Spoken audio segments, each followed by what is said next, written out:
I'm Jenny McCafferty for the Michigan Golfer. We're at Oakland Hills, who will be hosting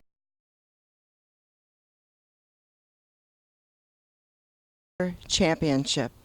Oakland Hills has hosted many major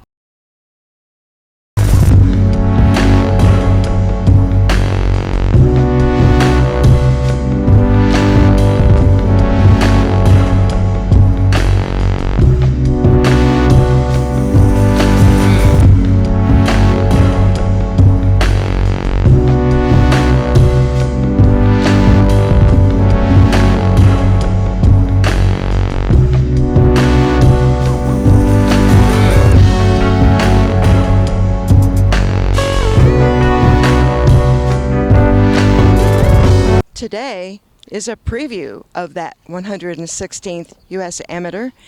Mike Trostel, the director of the USGA Museum, was here to bring some history in about Oakland Hills and the U.S. Amateur.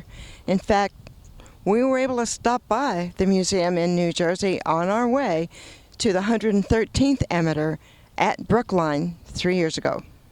Pete, thank you very much, and it is an honor to be here. It's fun to hear Ben talk about, use words like beast and monster out here, so I know I'm looking forward to seeing the South Course a little bit today. But first of all, just want to acknowledge a few clubs and individuals that are in attendance this morning. We certainly couldn't do it without all the support from these clubs, and so many are here today. The Country Club of North Carolina and Pete Green. Pete, a member of the Michigan Golf Hall of Fame, won the Michigan Amateur in 4 different decades, played in 25 USGA championships and 16 US Amateurs. So thrilled to have Pete in attendance today. Pinehurst Resort and Country Club, a host of 3 US Opens, a Women's Open and the US Amateur, all since 1999. Thrilled to be going back in 2019 for the US Amateur and 2024 for the US Open. The Country Club in Brookline, Massachusetts, about 30 minutes from where I grew up. Great host of the 2013 USAM, host of 16 USGA championships. Olympia Fields Country Club, great championship last year. We have the banner in the back with Bryson DeChambeau holding up the trophy. So thank you for Olympia Fields to be in attendance this year. Country Club of Detroit, certainly a very memorable win there for Arnold Palmer in 1954, one that he said really kicked off his career in golf. And then Interlochen Country Club and Marion Golf Club hosted the 1916 US Open and US Amateur respectively. And 100 years ago, Chick Evans won both, winning the double.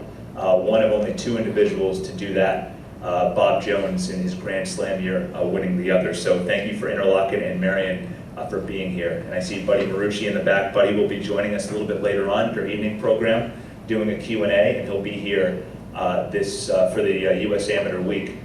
We're doing some broadcast coverage with Fox. Bandon Dunes, site of the 2020 U.S. Amateur, and Mike Kaiser is here. Thank you for all that you have done. So many great events. This will be the 6th USGA Championship that will be at Bandon Dunes, and the site where I worked my first one. So very good memories for me at Bandon Dunes. And finally, want to thank Vinnie Johnson, the microwave, for being here. Vinnie played 13 years in the NBA, a decade here for the Detroit Pistons, and was the 6th man on the 1989 and 1990 championship teams. But now I want to get into the U.S. Amateur Championship, and Ben mentioned the word pressure. And I've played in 1 USGA championship. I played in the U.S. Junior back in 2000, and I know when I walked in to the Players' Dinner and I saw the U.S. Junior Amateur Trophy and got to look at all the names on it, it was really cool. It kind of took me back.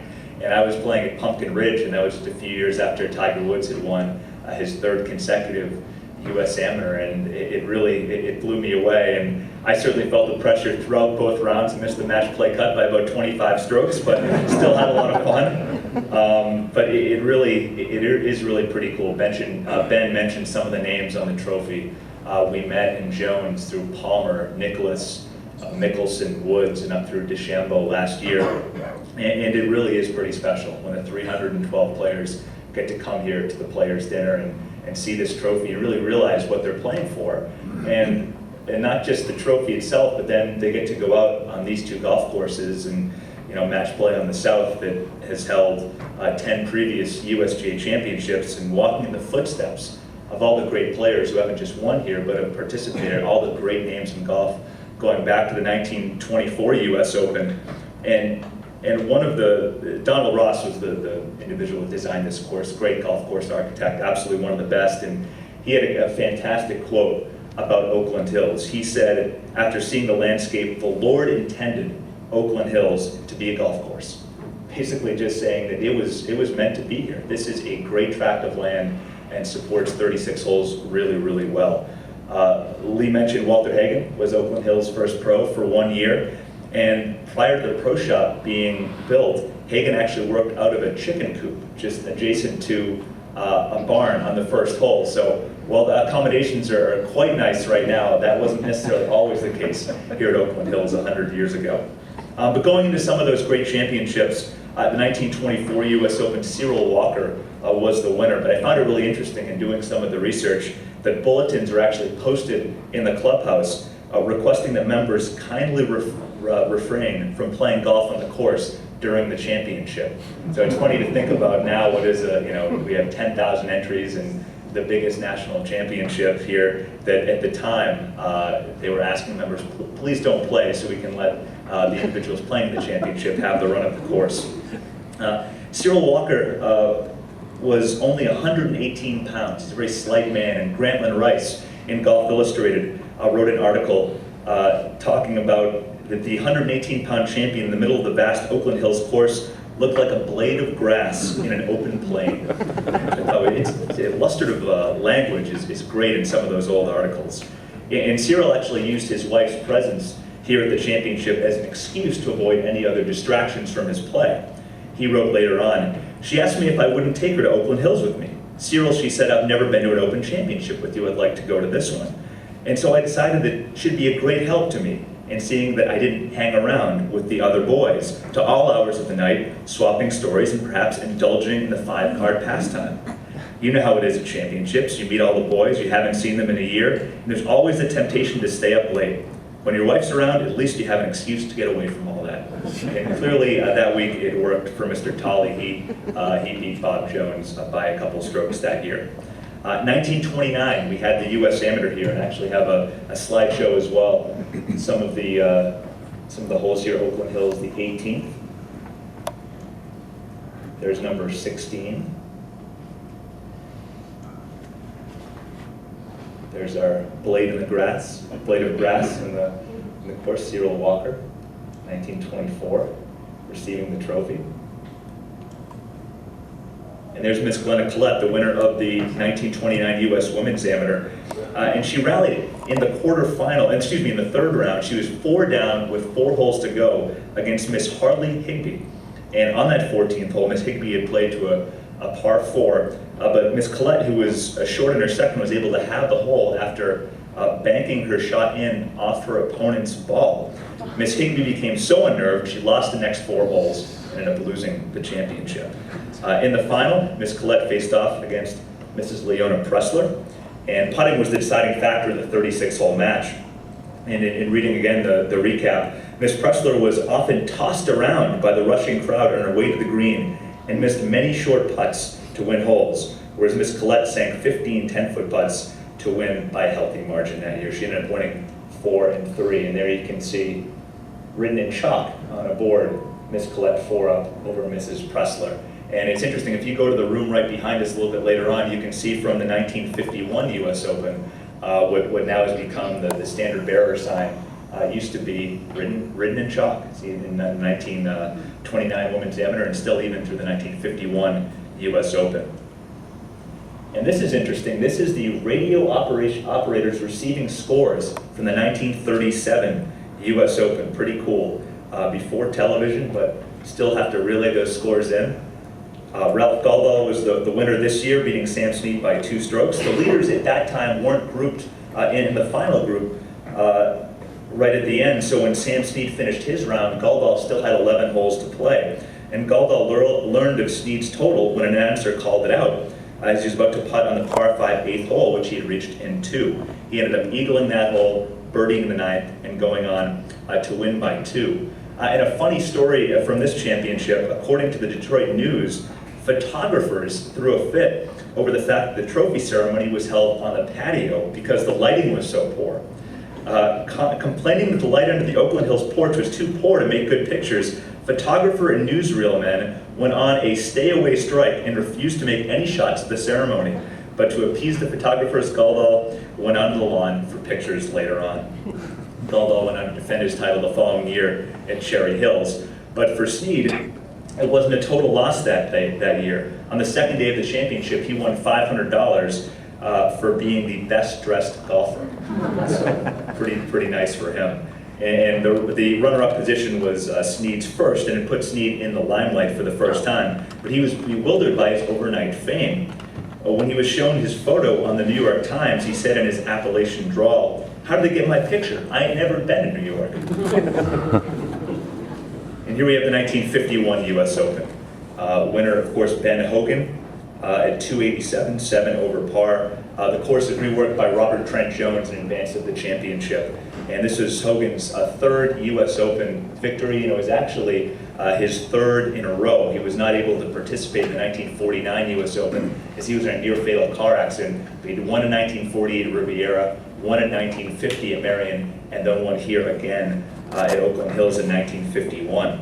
And the crowds following the defending champion were unable to be contained. Joe Dye, who was referee for the Hogan group of the final 36 holes, recalled, "By now we had an extremely large gallery, very difficult for the marshals to handle. The marshals carried ropes, which they used in a solid line across the fairways, holding back the fans while players made their shots. However, as soon as the ball was struck, the spectators surged forward. This meant that Hogan never saw any of his fairway shots land. The crowd had already enclosed him, blocking his view." And Hogan had said his tee shot was very important here at Oakland Hills, saying you have less room than any other, so I'm sure we'll get to see a little bit of that out there today. And the 39-year-old Hogan, his final round 67 was considered really the greatest single round of golf played up to that point. It was one of only two subpar scores during the entire championship. And there we can see another photo of the hordes surrounding the 18th green before grandstands in 1951. Gene Lidler, our 1961 US Open between two mammoths of the game, Arnold Palmer winning in 1960, Jack Nicklaus in 62. Gene Lidler beat them all in 1961 here at Oakland Hills. I thought that was supposed to be Arnold Palmer in 1981, but Palmer won the US Senior Open. At this point, the age was moved from 55 to 50 that year to allow more players to come in. Palmer played his final round with Billy Casper, who he played the final round with in the 1966 US Open, 15 years previously when Casper mounted a great comeback at the Olympic Club. Palmer returned here to the Detroit area to win 27 years after his US Amateur victory at the Country Club of Detroit. Up there now we have T.C. Chen, of course known for a couple different things. One was his double eagle in the first round, the first albatross in US Open history, but probably more known for his double chip, his quadruple bogey on the fifth hole, eventually shooting a 77 in the final round. He only lost by one stroke, so that penalty served to be really important. And interestingly, Dennis Watson, who also finished runner-up one stroke behind Andy North, also incurred a two-stroke penalty in the first round. He had a 10-foot putt in the eighth hole stopped right on the lip, so he waited for the ball to drop, and it eventually did go in on its own, but he had waited 35 seconds for the ball to drop, and under the rules of golf, you're only allowed 10 seconds. So his four that should have been a 5 turned into a 6, and Watson ended up losing by just a single stroke. Andy North was your winner there in 1985. And then in 1991, we had the US Senior Open again, and not too bad to have your champions be Arnold Palmer and then Jack Nicklaus. He had won in a playoff over Chichi Rodriguez. Chichi birdied the last hole to get into the playoff, and of course did his usual sword fight after that. And then Nicklaus came out incredibly hot, made 5 birdies in the first 8 holes to win that playoff, shooting a 65, joining Palmer as the only players to win the US Amateur, the US Open and the US Senior Open in the same year. 1996, Steve Jones is our champion, the first sectional qualifier in more than 20 years to win.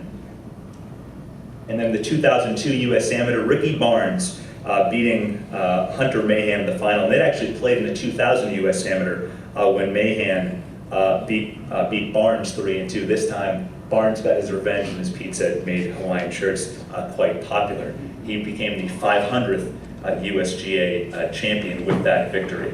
So some of the greatest champions and great moments in golf history have occurred here in Detroit, here at Oakland Hills Country Club. I think I speak on behalf of everybody saying that we're all very excited to see what will unfold here at Oakland Hills in August. So thank you very much.